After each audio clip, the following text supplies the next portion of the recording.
With OTAs and minicamp in the rearview mirror, it's time to look ahead to the NFL season. And on today's show, I'm going to list 4 players that I think are going to break out onto the scene for the New York Giants this season. But first, I want to hear from all the real ones in the comment section. Who is your number 1 breakout candidate for Big Blue this year? Jump down in the comment section and let me know what you think.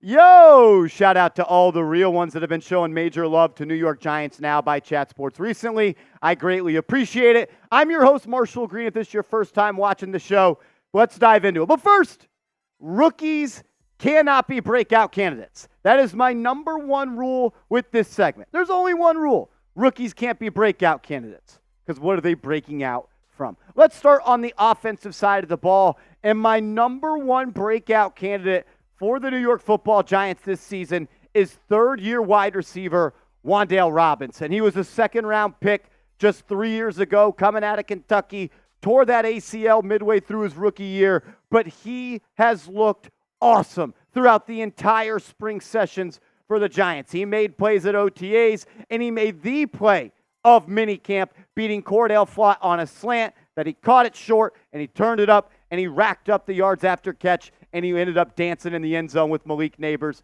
and Jalin Hyatt. I believe Robinson is in store for a big year for multiple reasons. But one of the biggest reasons is this is year 2 following that torn ACL. And you've always heard that players 24 months removed from that ACL are much better off overall and are much closer to the player that they were prior to the ACL tear. In fact, Wan'Dale Robinson is reaching numbers on the GPS when it comes to miles per hour that are better than he ever has. This is what Wan'Dale Robinson told the media following minicamp, quote, "I would say it's completely night and day. Last year around this time, I wasn't running routes, barely sprinting. To come out here now and be able to go for a full practice and not worry about my knee at all, it's like I said, night and day." I would say in this offseason, I had some GPS numbers that I hadn't hit ever. So it was pretty nice to see that. Hopefully, being able to hit those numbers fully in pads and just show that explosiveness out there on the field. And that is one of the major reasons that the Giants selected Robinson in that draft in the second round. It's because of what he can do with the football in his hands. I'll never forget the quote that Joe Shane used following the pick. He said he is a generator with the football in his hands. He is someone that can eat up yards after the catch, get north and south, make people miss, and pick up those hidden yardages on those types of plays. And we've seen him do that from time to time throughout his career. But now, fully healthy, coming off that ACL with 2 years in between, I think we're going to see a different type of player from Robinson this year. And PFF has already started to notice the type of player that he is. The players you see on screen, these are the NFL's triple threat receivers, ranking above the 60th percentile in yards after the catch per reception, contested catch rate, and separation rate. And the players that are featured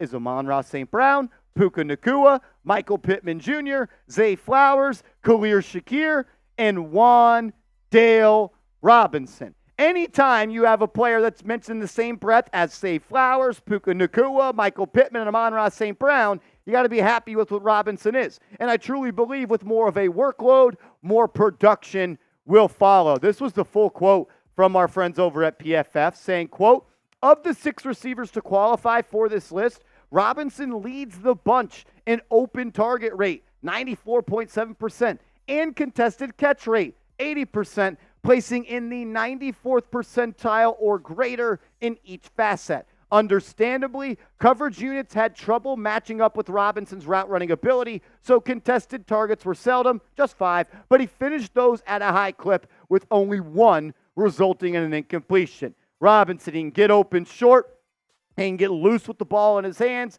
and he can create separation. I'm excited to see what he does in year 3, and I'm just excited overall for this wide receiver group. We know Malik Neighbors had a lot of hype surrounding him all offseason long.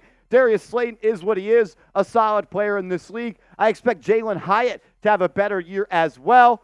I'm really, really looking forward to what this wide receiver group's going to do on Sundays this fall. Let's talk about defense, and let's talk about a safety, and that's Jason Pinnock. Shout out to Jay Penny, one of my favorite players on this team. I just love the story of him. He's an athletic freak. He does so many things at a very high level on the football field. And because of that, his ability to cover, his ability to slide down in the box, and as well come off the edge and be a blitzing safety, I think in this Shane Bowen defense, where he's going to ask Pinnock to do much more than what Wink Martindale did, it will be an opportunity for Pinnock to show off his full arsenal of skills. He had a good season overall last year. I just think that there is another level that he could tap into. Yeah, he had 85 tackles. He had that pick six that went 102 yards, had 6 pass breakups, 2 interceptions total, 6 tackles for loss, and 2 sacks. He can dip his toes in about every pool that you would want a safety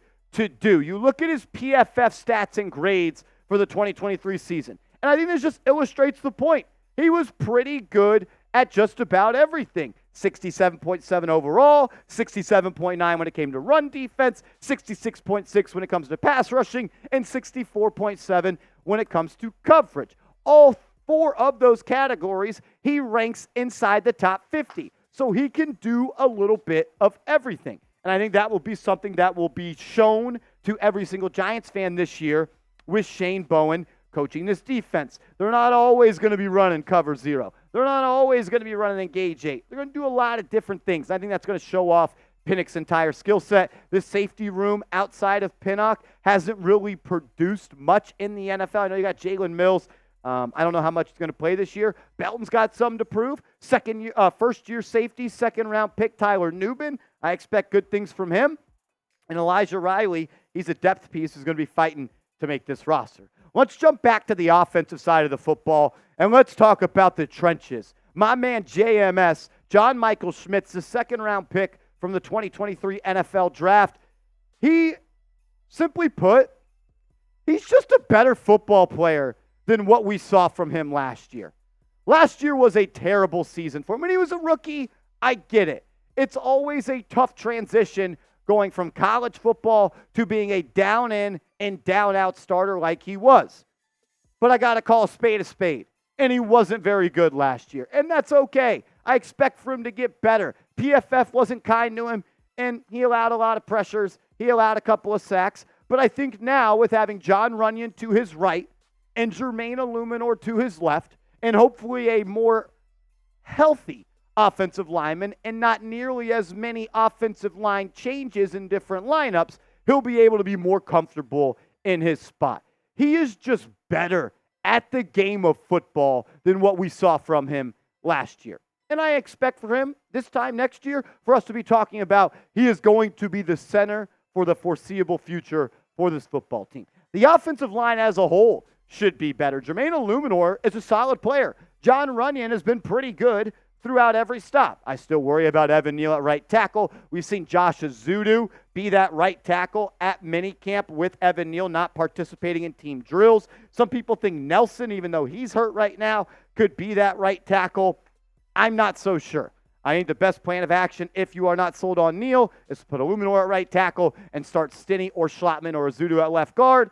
But I'm not the head coach. I'm just a guy on YouTube with a widow's peak. My last breakout candidate I want to talk about on today's show is Micah McFadden. Yes, Micah McFadden had a big year last year, but I really do believe he could be even better this year.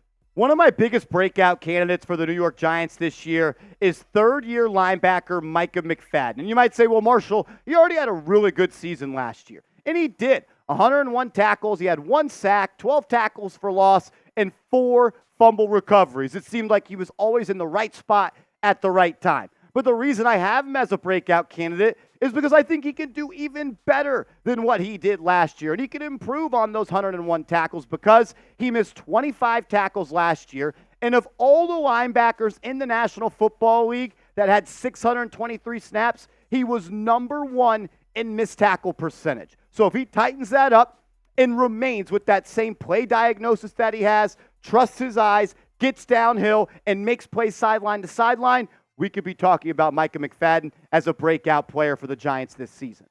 I just expect for this to be a season where McFadden is able to show that he is someone that's going to be in this league for a long, long time.